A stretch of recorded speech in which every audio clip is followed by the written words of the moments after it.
Hey everybody, this is Rydo and we're back with another live stream / recording of Hearthstone. Today is Monday, December 3rd, which means unless they have decided to change things, tomorrow should be the day that Rastakon's Rumble happens. Now the question is, when is tomorrow to Activision Blizzard? Because if it's midnight, like Eastern time, Central time, Pacific time, I would imagine it'd be Pacific time in the United States, then I might stream later tonight and do the card pack openings, 150 plus card pack openings, with some slight deck rebuilds. I'm not even sure how much of that I'm gonna do. I'm probably gonna do videos still in that manner, but not sure how much of that I'm gonna do. Meanwhile, we have daily quests to deal with, so we need to focus on that. And we have a decent amount of news. Made a slight tweak on my quality of service networking setups to prioritize YouTube upload. So let me know in the chat if for some reason that went the opposite direction and my YouTube upload quality is bad on the stream. It shouldn't be, but let me know if you're experiencing any problems, and I could potentially change that, although I kind of can't. I'd have to change it after this recording. We need to play even cards, we need to play Murloc cards, we need to play Druid and Hunter, and this will come back tomorrow. So we'll deal with the Tavern Brawl on Wednesday. So all I need to really do is play Murloc and we can hop into that. I got back to playing Borderlands 2 and I'm having a really weird experience, I suppose, because I played the TK Baja's Halloween expansion. It really just had like two really under-leveled quests. Now, they're kind of under-leveled because I accidentally went to those areas and locked in that level. I think had I not done that, they would have been closer to my level. But even at that, there really wasn't a lot to do.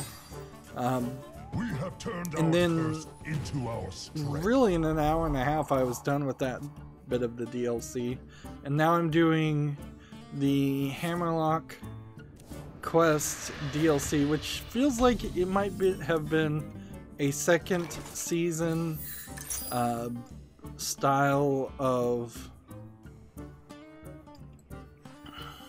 I'm just gonna save myself some frustration here. Yeah, it seems like the Headhunters DLC that I'm doing now with Hammerlock and the Hunter's Grotto was the first area that I went into.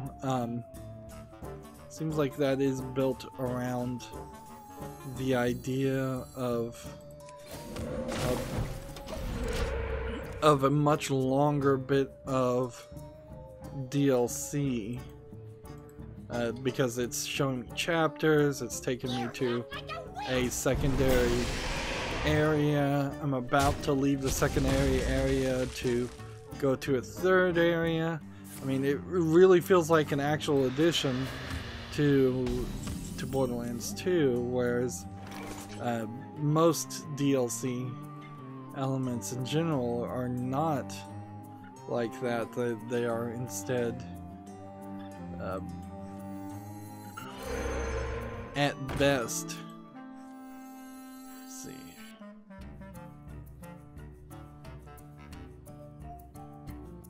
We'll see what happens here. At best, the DLC in Borderlands 1 was a decent amount of very singular solo expansion, but it didn't really feel like it was actually being added on. In fact, the way they wrote the DLC in Borderlands 1 made it very much feel like it wasn't even canonical, which makes it weird when you get to Borderlands 2 and they say, oh no, at least Claptrap's Robots Revolution was somewhat canonical. So what do I want to do here? I could get a charge, and that won't do anything. I could do this, and that won't do anything. I could do this, and that won't do anything.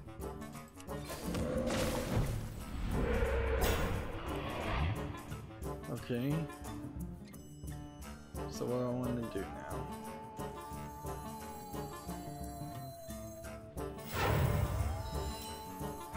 I'm just gonna play this to do that, and then that's all I'm gonna do. And for most of the main story, I don't feel like I was super hot on any of the writing for Claptrap, but he showed up in the Hammerlock's DLC, and he's actually kind of funny.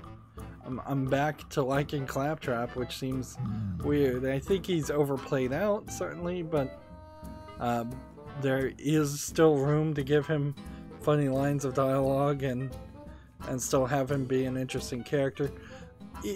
It's very odd, though. I just have no clue what that Borderlands story is going to be. If any of the characters come back, if it's set in the same time frame, it very possibly could be hundreds of years in the future, and that might be the right move to go. I mean, you kind of know Handsome Jack is not going to show up. You kind of know that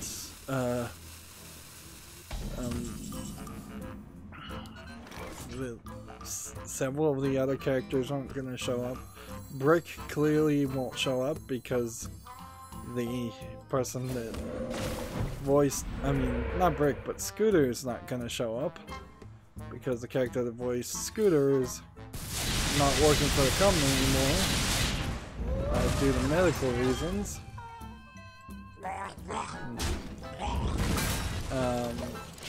Mad Moxie, you kind of need her to show up, but she really didn't do much in the second game, Borderlands 2 so far. Maybe there's some DLC.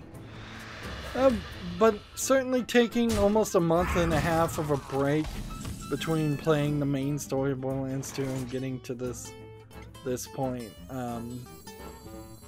is slightly appreciated. That feels like a bigger, better experience.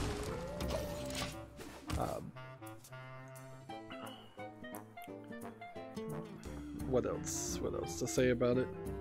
Not a lot. I'm at like level 35, and I've started to run into some witch doctor characters, which, I guess that is kind of amazing that I really didn't think the Borderlands 2 had gotten much of an edge and gone non-politically correct. If anything, they seemed kind of like they were bending over backwards to stay politically correct. And then in Hammerlock's DLC, you're fighting psychos that are dressed up as savages, like African, native African tribesmen type garb, and you're shooting them. We don't, I suppose, know what Zero the Assassin looks like under his mask, but the other three characters that are the main characters, I guess maybe Salvador might look a little bit like he's Mexican descent, but everybody else is definitely more of a European, white guy style, white person style perspective. So it gets back to that same problem with Resident Evil 6. No, I mean Resident Evil 5, where you had Chris Redfield and Sheva being African, but Chris Redfield definitely being white, shooting a bunch of zombies that are clearly black Africans. So I'm really surprised that they went that way. And then there's Witch Doctor styles of enemies. They kind of reskinned all the enemies and introduced a lot of new creatures, and it really feels like it's content that should have been in the main game and integrated into the main game. The idea that so many creatures are only in Hunter's Grotto or around Hunter's Grotto in that DLC is crazy, because they introduce like a scorpion creature, a flying spore creature, a different kinds of racks that are a little bit different to fight. Some new skags. Just a lot of animals and creatures that would have very much helped compared to the main game, where you're just fighting Hyperion soldier, Hyperion robot over and over and over again for 90% of the game. And if you're not fighting some Hyperion person in the main game, you're fighting just a general psycho that you had seen in the first game. Meanwhile, the loot midgets and just midgets in general seem to have been a lot fewer of them in the main game. So it really feels like they pushed the release of Borderlands 2, which in retrospect was probably unnecessary, and that might have been 2K more than Gearbox,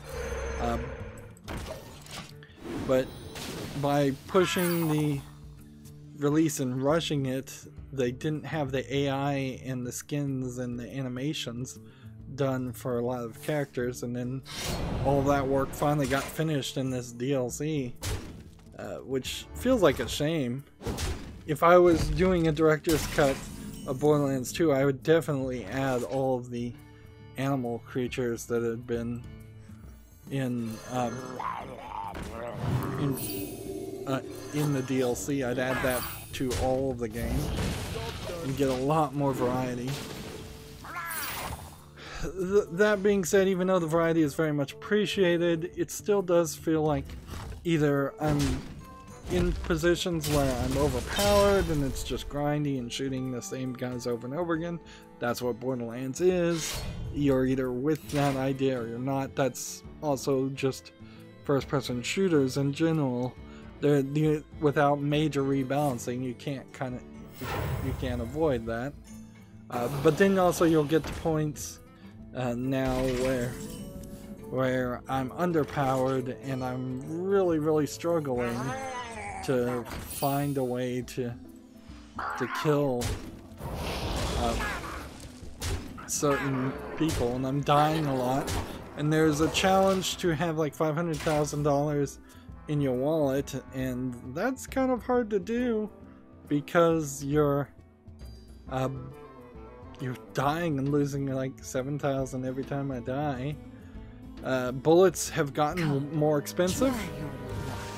I think the DLC I'm doing is specifically designed to make bullets more expensive and give you something to do if you have nothing else to do with your iridium, because there are several totems that just ask you to put iridium in the totems, and I did it once and wasted like 24 iridium, and then it seemed like nothing happened as far as I can tell. So I don't know what was supposed to happen, or if you have to put iridium in all of the totems. I'm gonna go ahead and take a victory here. There's no reason not to. Get some ranked wins, maybe make it up to ladder. See, the funny thing here is I guess I started either at rank 21 or I started at rank 20, because the month is over and I really haven't played since then. So yeah, I don't know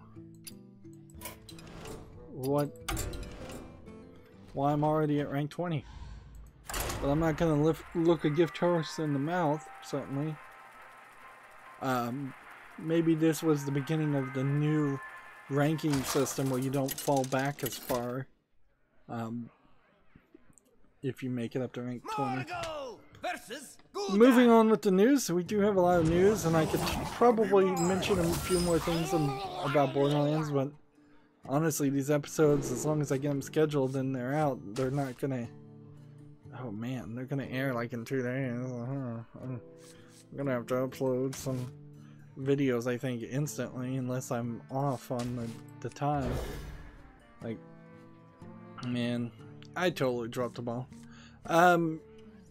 Other news on my channel, the end of the year Steam wishlist videos are airing. It's giving you a good 3 to 5 hours every day of looking at games on the wishlist. It is what it is. It's probably not that great. It doesn't seem like too many people are too interested in watching it. I'm not super surprised by that either. But I needed to clean up the wish list. The good news will be that I doubt I'll ever have to make a series like that again. And even if I was going to do it, it'd be like 2 years from now, and it probably would be a much shorter experience. Let's see. Just go ahead and do this.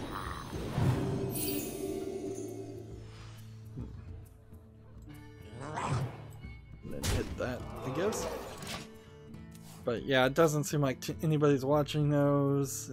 Also, nobody's really watching the solutions, the individual solutions of the Puzzle Labs videos, which I'm hoping that there's more long-term payoff for that. I spent a lot of work on those videos, and just as now they are almost done airing, the next expansion happens. So had you theoretically done just one puzzle a day on the expansion, the last expansion, you'd still be doing puzzles. But I don't know why anybody would legitimately be doing just one puzzle a day.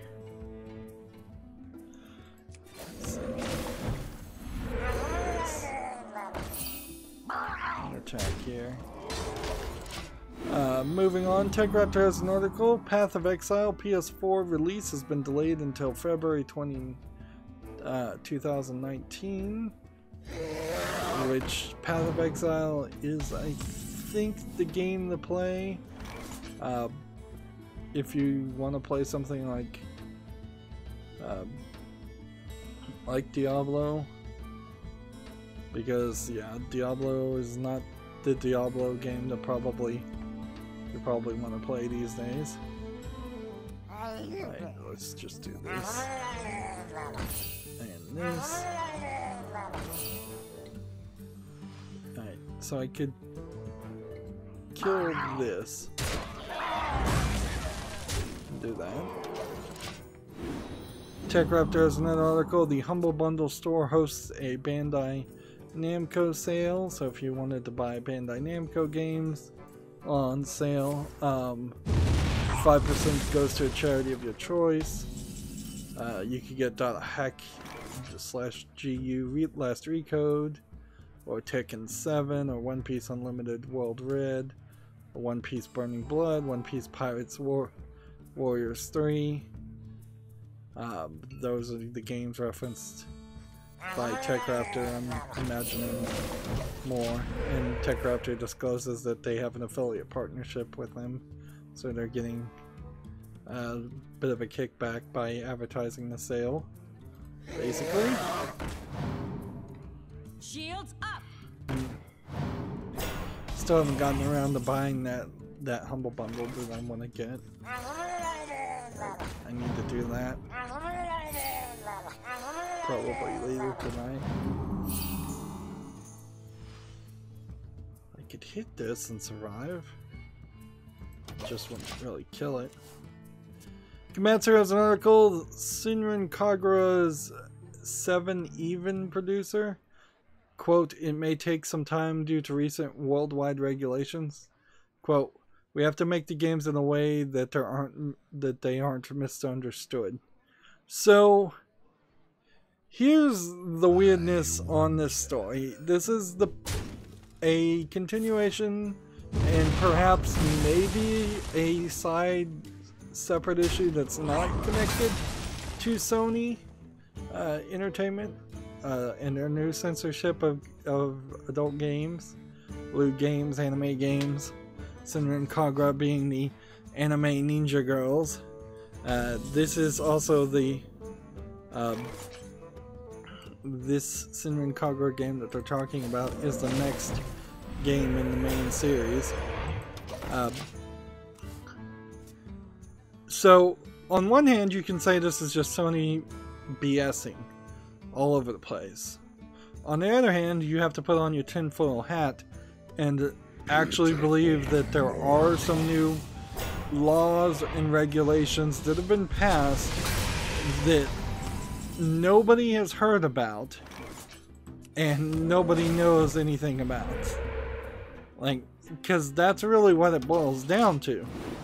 If when the UK passed its anti-pornography laws a couple of years ago, which were really dumb, and stopped basically any pornography from being made in the UK, although I don't think it really stops any from being sold in the UK. Although then the UK also has demanded that all internet providers by default enables like web filtering, internet filtering for pornography, so that too has been the story in the past couple of years. So we know the UK has gone quite prudish in the past couple of years, but nothing recently like that has happened.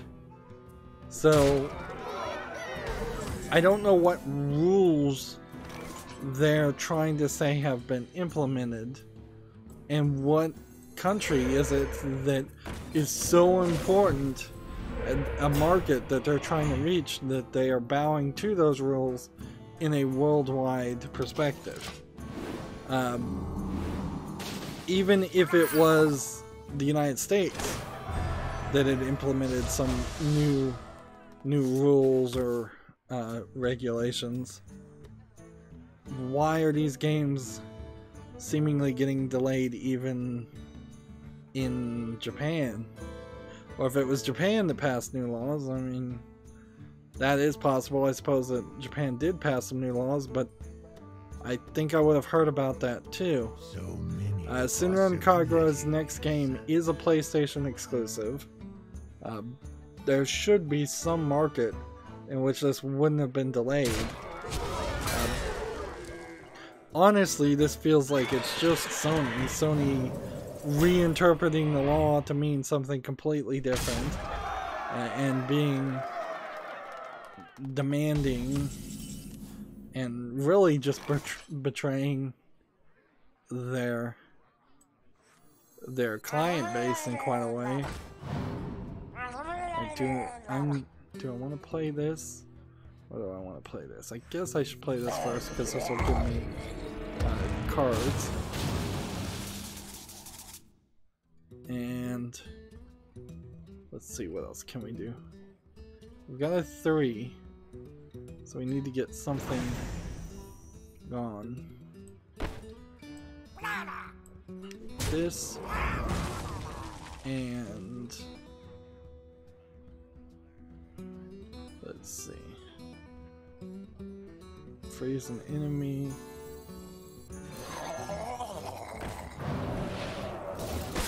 And I could freeze another enemy. If I could play another minion. Which I don't think we can, so I'll just play this. And we'll just move forward. Yeah, I didn't get close enough. Pretty close, but not quite there. Let's see. So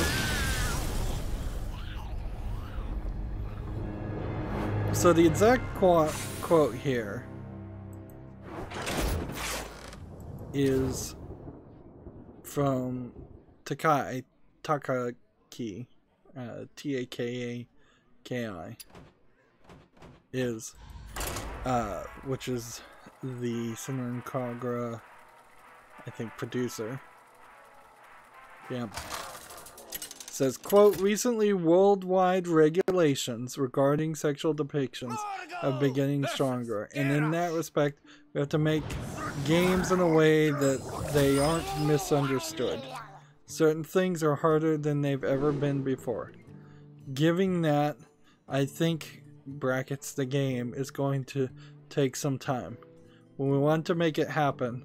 So right now, we're at a place where we're thinking about how to do that in the various other things overall. So it almost sounds to me like they haven't even started production of the game. So you could say these worldwide regulations are Sony implemented worldwide regulations. Because Greetings. I don't get it. This is not like an Article 13 thing or a UN rule that it really has no teeth like so many of the UN rules are. I honestly wouldn't have been surprised if the UN did pass some law restricting the depiction of fictional characters and animated characters. They have been pushing ideas like that. They've been bringing people who should not be given the time of day, like Yeti and Sarkeesian, the opportunity to make speeches and pursue a change in policy. But I really don't think this is what that is.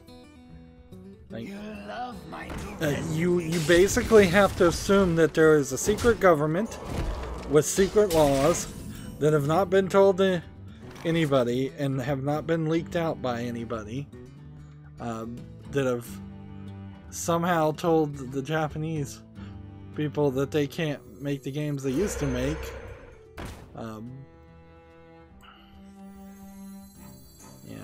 I just don't think that's the case. I think Occam's Razor says the simplest solution is the easiest, to put it bluntly. Sony has adopted a new policy. Now, the question is, this might be because Sony has a new person in charge, more than the fact that Sony is being run out of the instead of Sony being run out of the United States.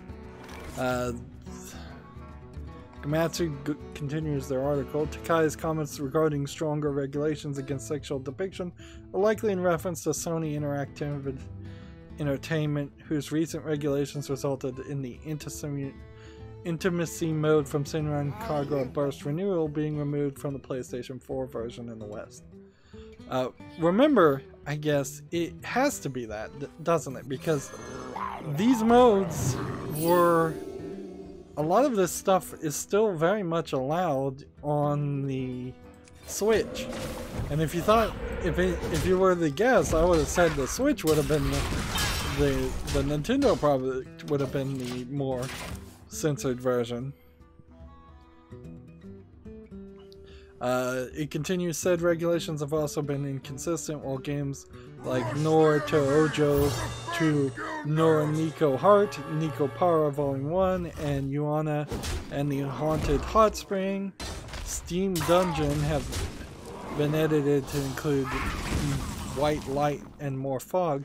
Games like the recently released Hana Sakai Work Spring and Hatsujo Sprinkle and the upcoming PS4 version of Sengoku Hime 7 Senun Sunuku Guren no Ishi. And well, I always love when I read these Japanese names because I'm not sure I'm pronouncing any of it right, but it sure sounds like I'm doing a decent job. There's also a game called Daito Shokan no Hitsujuki Kai Library Party. All of those games I just mentioned appear to remain unedited.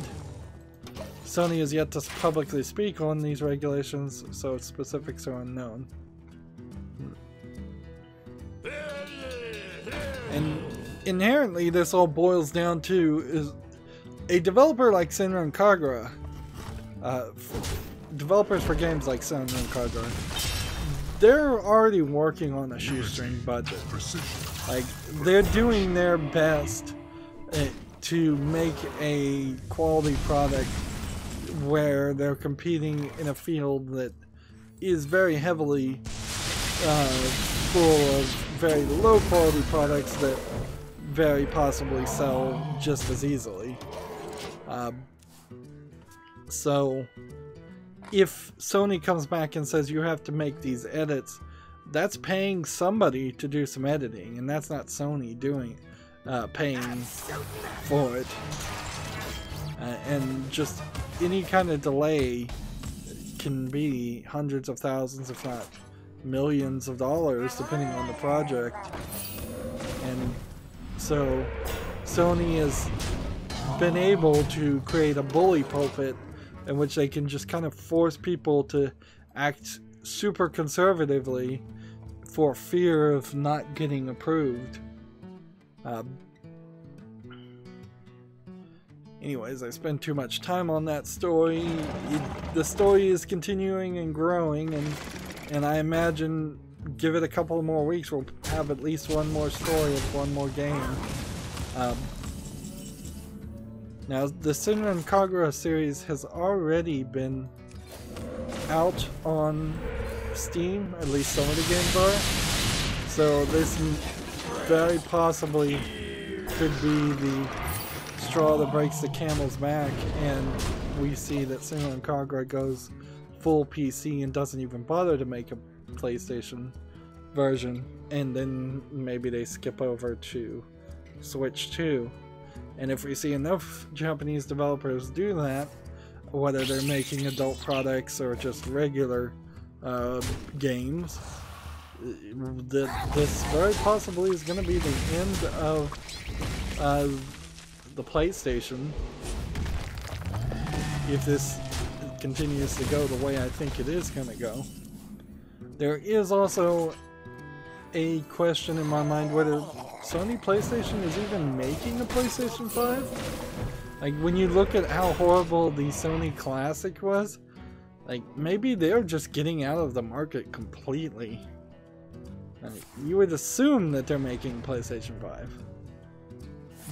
But nobody would ever announce that they're not making a sequel, or that they're nowhere close to making a sequel. If Sony wasn't making a PlayStation 5, it would certainly explain why they pulled out of E3. That if you're never going to announce another video game console or any games, that might be the case. But that's wild speculation, certainly. Moving on, TechRaptor has an article, Steam revenue share and Steam sales data changing for developers. Now we're going to have several stories about this, and it seems like indie developers, at least some of them, are not super happy with what was announced, but I think this is one of those cases where small-time indie developers on Steam are about the same as small-time developer content creators on YouTube, and this is not really something for them.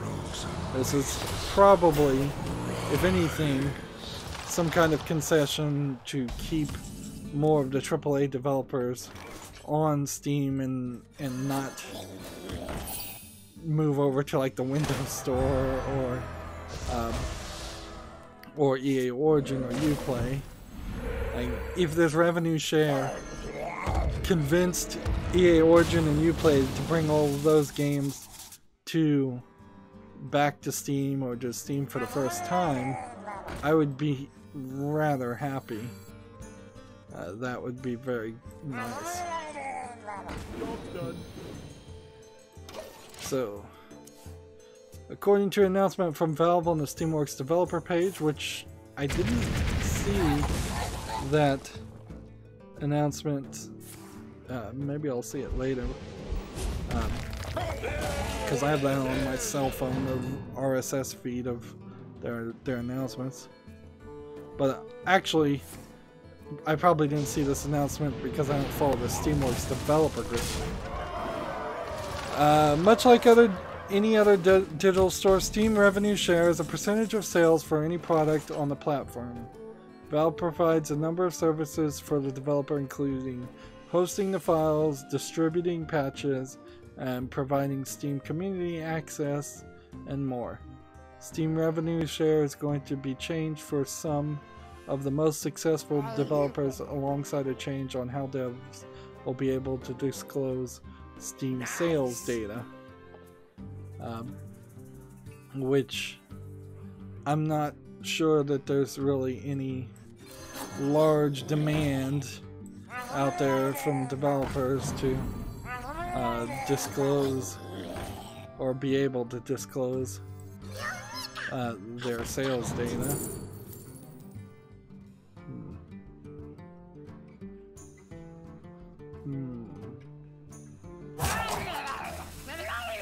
Play this.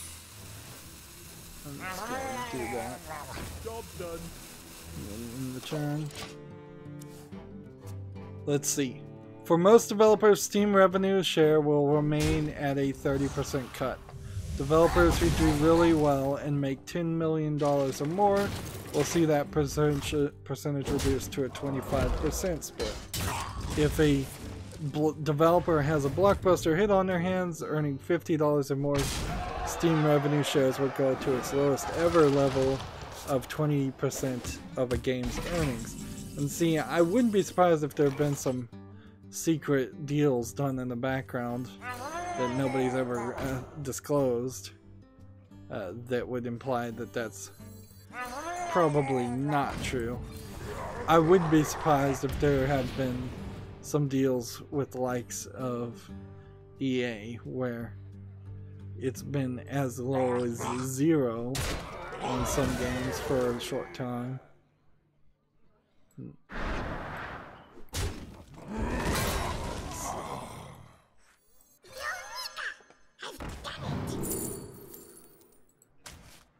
And we need... yeah, just do that.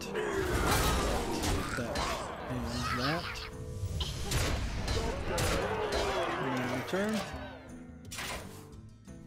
While these numbers are certainly an improvement, notable industry veteran Tim Sweeney's believes that they can make it work with 7 to 8%. But hey, an improvement is an improvement.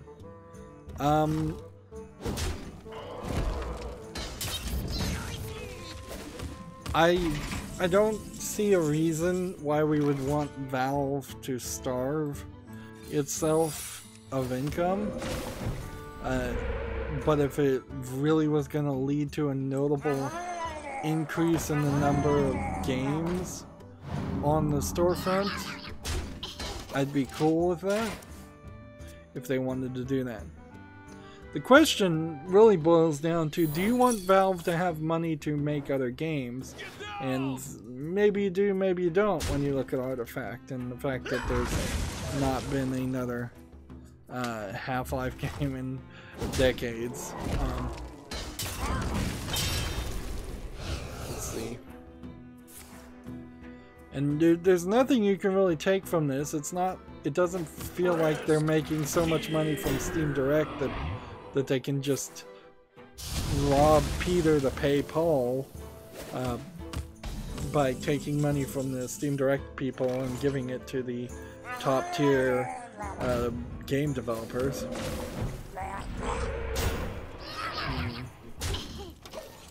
But see, this is really a case of also just complaining. If I was making a 30% cut on YouTube, if I was making any money on YouTube like it used to be, I never complained about the 30% cut too much, but honestly, if they lowered it, it would have been nice. So it certainly would probably help YouTube more than it would help Steam developers, even, as if they just gave more back to content creators. But it really wouldn't have made any difference for small-time YouTubers, and this clearly isn't going to make any small difference for indie developers. Recent years have seen titles like Call of Duty Black and Fallout 76 debut on their publishers' respective platforms, and see, that's what they're really trying trying to fight. The new numbers take effect on October 1st, so they've already happened.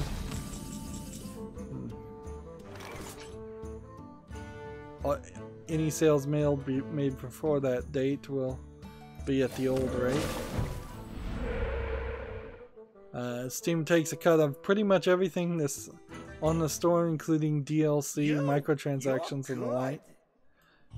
But that's not really a bad thing. Let's just be honest, like, Walmart takes a cut for everything they sell in their store. Nobody bats an eye about that. And I feel like I'm sounding like a Steam apologist, but Steam does run a good storefront, in my opinion. It has the quantity and quality that I'm looking for, even though it is also full of a bunch of terrible games. Let's see. DLC, microtransactions, and right. What I'd like to see is if Steam could flex its muscles and make it less profitable to make DLC, and thus game companies decide to stop making so much DLC, or microtransactions. Morgul versus Rexa. Let the hunt begin.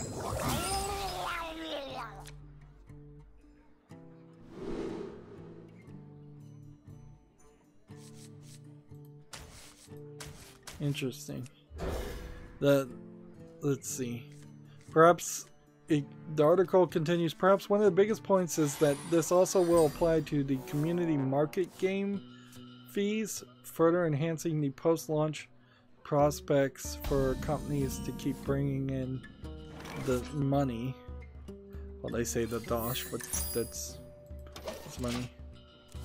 As for Steam sales data, a number of developers faced a conundrum when it came to some of the legal documents they had. Valve concedes that the confidentiality requirements for Steam sales data may have been a little bit unclear, putting developers in a ridiculous situation where they can't tell people how much their game sold, which that would certainly hurt when it comes to get funding for the next game. The confidentiality agreement is being updated to allow game devs to share Steam sales data as they see fit. Aside from these big concerns, a couple of other small adjustments are being made to the backend. New language for GDPR compliances, which, ugh.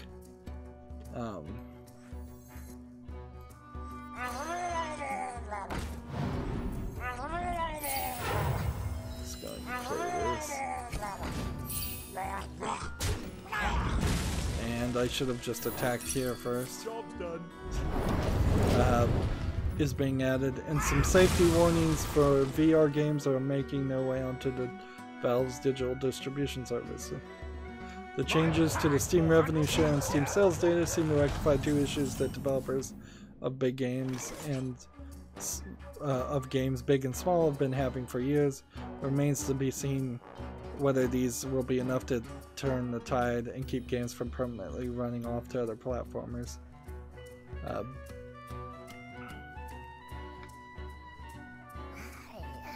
Let's see. So yeah, Steam, as a long-winded way to say, Steam made some slight background changes to how they make deals with their companies. Moving on, TechRaptor has an article. IDW is making a Metal Gear Solid board game. This is barely video game related, and I think IDW isn't that the comic book company? So IDW Games is no stranger to licensed products, having published numerous board games from the Dragon's Ball, Death Note, Godfather, Teenage Mutant Ninja Turtle franchises. So apparently IDW Games is either a spin-off or in no way related to IDW Comics. Let's see. The bigger thing here to say, though, is that this is just Konami licensing Metal Gear like they will continuously do to make any small bit of pennies off of that series, because they have no intention of doing anything else with it. And so they'll just let it be licensed on any product that's willing to pay, regardless of whether it's going to be a good quality product or just garbage. They don't care. And where do we want to go with this?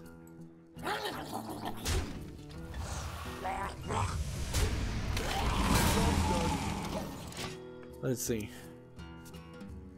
Tech Raptor has another article. I don't know why I have all the Tech Raptor articles in the same row, but somehow I did. It says, no, Bethesda didn't send the Power Armor Edition bag to Influencer. This is the bag that was supposed to be a canvas bag and turned out to be a nylon bag, I believe. Alright. And we got 2 of the quests done pretty easily. That just leaves us with Druid and Hunter game. We can do that. Play Spell Hunter. The internet has been buzzing about canvas bags given to Fallout influencers during the promotional event at the Greenbrier in West Virginia for Fallout 76. Despite being made of canvas, it's not the same bag as was advertised in the $200 Power Armor Edition. Well, even if it's not the same bag, they found a distributor that could make canvas bags before, so why couldn't they do it again? In all honesty, this probably isn't Bethesda's fault too much. It's they trusted some probably Chinese company to make the bags, and this Chinese company, if I was to guess, told them, yes, of course it's canvas, because this is how Chinese companies kind of work, is they will tell you whatever you want to hear, and they'll lie straight to your face, and you just have to do the research and make sure you can trust them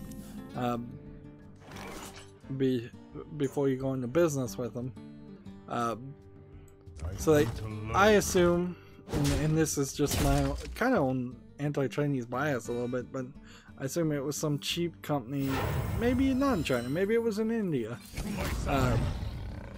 But I assume some company somewhere told them, yes, we can make these canvas bags. They went out and then found a source of nylon that was way cheaper, and they probably delivered the products to the next person in line, which probably still wasn't Bethesda. They probably delivered these bags to another factory somewhere that would put the bags in with the rest of the Power Armor Edition, and they probably said, too bad, this is what you get. We took the money and we ran. So I imagine Bethesda got screwed there. Now, why Bethesda isn't just saying that they got screwed is slightly confusing. But I guess what they're trying to do is that at this point Bethesda is trying to avoid having to replace those products at high expense, because that's really what it will boil down to, is a very high expense. So they're just trying to get people to live with it and give them 500 like credits in Fallout 76 instead. Let's see. Apparently some people are calling it Nylon Gate or Canvas Gate, and the law firm that was originally suing Bethesda for other deceptive trade practices is now expanded to looking into this. TechRaptor continues in their article to say, despite the differences, the fact that influencers Received a canvas bag for free, while those paying $200 got a completely different item than was advertised, has angered many, and I think fairly. There is a bigger issue, certainly, where there seems still to be way too many mainstream video game journalists who are acting as apologists for when a game comes out and it's full of microtransactions or full of deceptive practices, or just in general when a video game company does something that would not be considered ethical in my mind or in most people's minds. There's way too many mainstream video game media people that are still saying, if you don't like it, don't play it, but don't complain about it. Like, and really it comes in part down to SJWs just being anti-free speech. That they literally don't want people to have the free speech to say, hey, I don't like this game. I don't like this bad business practice. I am not buying this game or pre-ordering this, but I still have the right to complain about this because I don't want this to exist in the world and potentially influence me, influence others, or in general make the world a worse place. Like, that's, of course, you could make the free market argument, which was always kind of the same argument. It's just like, companies should be allowed to do whatever they want, and there should be no control under their bad and greedy practices. And I just personally don't agree with that. So I would highly encourage everybody that if you don't want to see more games from Bethesda like Fallout 76, you should complain about Fallout 76 even if you didn't play it. If you don't want to see Activision Blizzard make more games like Diablo Immortal, you should actively complain about it. That's one of the few things you can actually do as a consumer, is let your voice be heard, and people still seem like that shouldn't be the case, or seem to think that shouldn't be the case. Like, inherently, as somebody who's playing a Blizzard game right now, I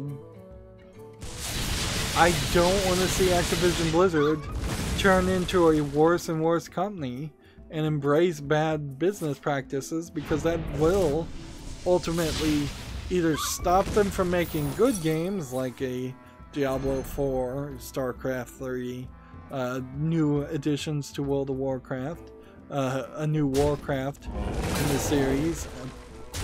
Like, I don't want them to embrace those bad business practices and become a worse company and lose their figurative soul as a company. So yeah, I had no intention ever of playing Fallout 76 personally. I'm still upset that Fallout 76 was made, that they thought that was an acceptable way to make a product, and that nobody was going to complain, and this is the way they've treated their customers. I'm upset that Skyrim still is buggy as all get out. Like, there's legitimate reasons to not be happy with bad quality products, even if you don't buy them. I'd be upset if the Rolls-Royce 2019 line of cars had faulty brakes. I would never own a Rolls-Royce car, but if they're rolling on the street around me, guess what? I'm upset. I'm getting affected by that. That's a bit of a rant, though. Speaking sort of a rant, TechCraft has an article, Dark Narrative, Why I Like Thief, a 20th Anniversary Personal Reflection. Mainstream video game journalists seem to be way too obsessed with the game Thief.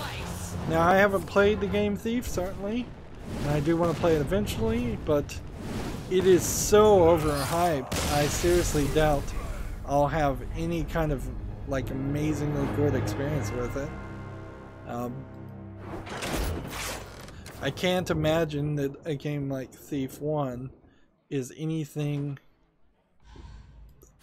that is maybe only slightly better than Dishonored. And yeah, Dishonored was alright, but it's not something I love to the point where I talk about it all the time. I love Portal and Portal 2. I don't talk about that very often. I loved Borderlands 1, and I'm kind of loving Borderlands 2. It's kind of funny, I'm covering Borderlands 2 and doing DLC that I actually never played the first time, so this is like the first time I've ever even played it. When I get to Borderlands the pre-sequel, that's also very much going to be the case, as I haven't played any of that. So this is new content for me as we wait the next potential forever amount of time for Borderlands 3 to come out. Moving on, Susan Wojcicki tweeted, the CEO of YouTube, President George H.W. Bush served the country with loyalty and devotion. His public service leaves behind a lasting legacy. Sending my condolences to the Bush family on December 1st. In case you didn't hear, at the age of 94, George H.W. Bush passed away a few weeks, maybe a month after his wife passed away, which is not atypical for elderly couples. The only thing I have to add here is it just seems like this is yet another thing that the CEO of YouTube is tweeting out that kind of doesn't have anything to do with YouTube, and you could have easily just not done it. Like, it gets slightly dangerously into politics, but not too much because he's been out of politics for so long. But she doesn't really tweet about YouTube. Her next most recent one is a congratulations to Reed Hastings on the John Wooden Global Leadership Award. So, what this mostly points to is Susan Wojcicki does not seem in her tweets to be very focused on doing her job. She seems to be much more focused about hobnobbing with the rich and famous, which is kind of what we've already known. It's just more evidence to us. I see on November 15th she tweets about the Origin series, which is a YouTube Red series. Ready for action. And she's talked about copyright on November 17th. And she linked to a YouTube video on November 27th.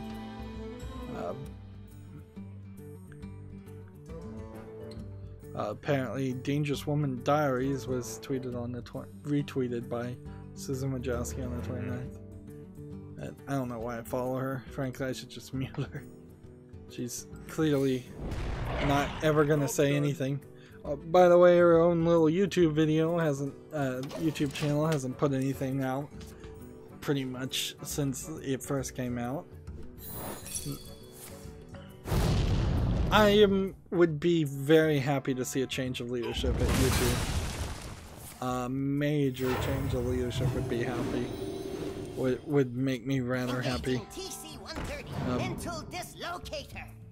Because a change of leadership, generally speaking, in management means that the new person in charge, cancels all the projects that the old person in charge was doing, and goes in a completely different direction. And a completely different direction would be very much appreciated for YouTube. Moving on, TechRaptor has an article, We Period the Revolution Rebels, and delays releases next year? What? What's the name of this game? Let's see.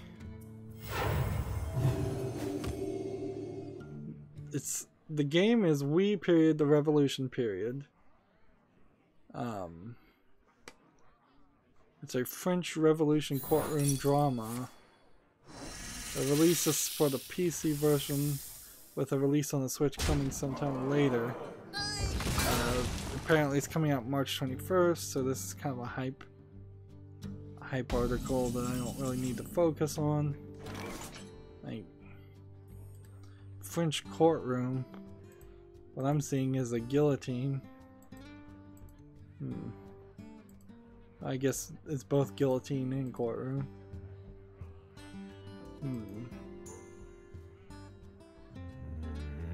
Yeah, I often wonder if we could ever get another French style revolution, but I guess there's some major rioting happening right now in Paris.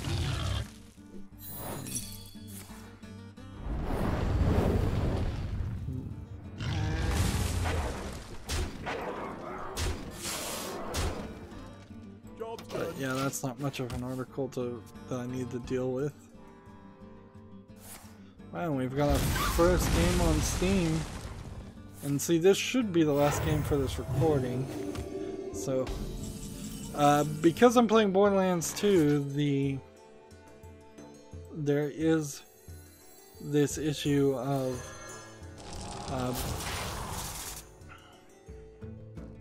resetting my video monitor. So the web peak should work, but I'm not 100% sure it will work. So this might screw up, but hopefully it will work. I tested it, but I certainly remember it wasn't working all the time consistently before.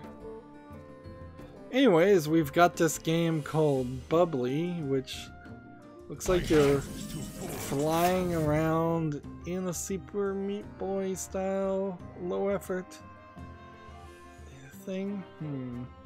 Early access for $4.99. There's nothing in that looks interesting. Right. Deal 2 damage. Summon that. And summon that. And do that. And hit that.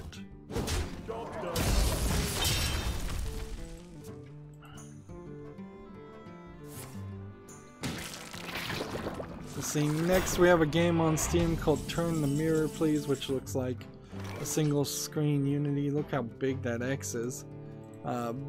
Style, just very, very ugly looking laser mirror puzzle game. There's a lot better games out there that do the exact same thing. And in all honesty, I think the game is called Cube, Q period U period BE. Like, I kind of feel like that game as a series takes the idea of a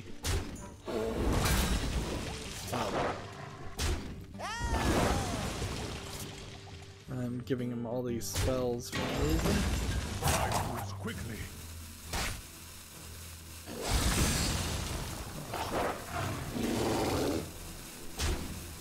Let's. Job done. My hand is too full. So yeah, I think that game Cube is a 3D laser puzzle game that makes a lot more sense. Sections of Portal 2 were a 3D puzzle laser game. So I think there's definitely better things out there. And I probably would prefer to play a 3D laser puzzle game than a 2D one, because 2D really just can't go in the directions as far as I'd like to see them go. Alright.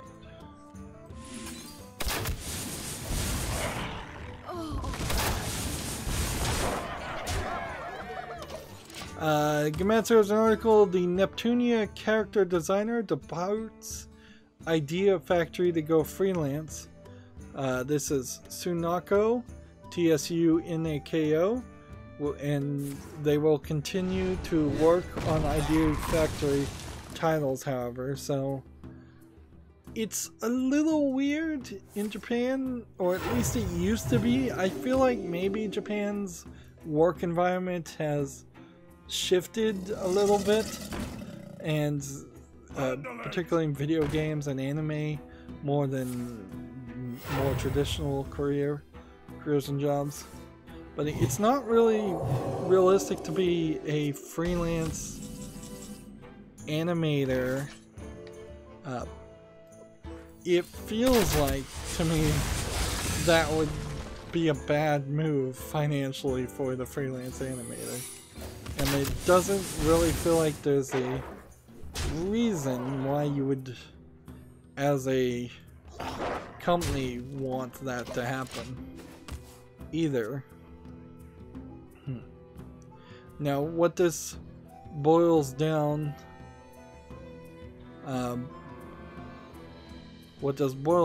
to is that the Neptunia series, as a JRPG series, if that was the series I was going to cover, might eventually have different animation styles completely, or might look completely different, and that would be probably a little off-putting. Let's see. Tsunako also worked on Date A Live. In the post on her blog, Tsunako said she will be moving next year to various circumstances so as to be closer to the family whose health is less than ideal, which will make it difficult to continue for her to work in the city. However, she will continue to work on Idea Factory / Compile Heart titles as a freelance illustrator. So yeah, this sounds to me, if I was to guess, like the family's health is such a concern that's why she's gone freelance, and it's a little surprising that they even let her do it, because I wouldn't have been surprised if they just said no, you're fired, even in a video game situation. Of course, if this was a Westerner, somebody in the United States saying, I'm going to change my position at this job to a lesser position and move closer to spend more time with my family, the truth of the matter is that's never really the case. It's really that they've been fired, or they've got a better job, or they want to be fired. But I kind of believe in this case. The weirdness is Tsunako may very well, I don't know who she is, I didn't even know that she was a she until they said she was a she. She may very well be like a 40, even like a 45-year-old woman who is still following direct commands and instructions from her parents. That's not completely unheard of, to always respect your elders even when they're potential lunatics and telling you to do the wrong thing. So I wouldn't be surprised if it wasn't even Tsunako's idea. Wouldn't be surprised if it was her mother or her father said, no, you're going to quit your job and move in here and take care of us. Yeah, sometimes it just breaks down that way in Japan particularly. Alright, we've gotten everything done. Today is Monday, right? Let's see. Yeah. So we really didn't even need to get all of that done, but it's a good thing we did, because with the expansion coming out tomorrow, getting everything out of the way is a good move. Anyways, this is where we're going to wrap up. We'll move on to the European account for the next recording. As always, I ask you to like, share, subscribe, comment, and watch every second of my videos. If you want a friend to follow me on any social media sites, there's a bunch of links down below in the description box. And if you want to support me, you can friend me on Steam and gift me a game, or you can support me through Patreon. Thank you for watching. Have a good evening.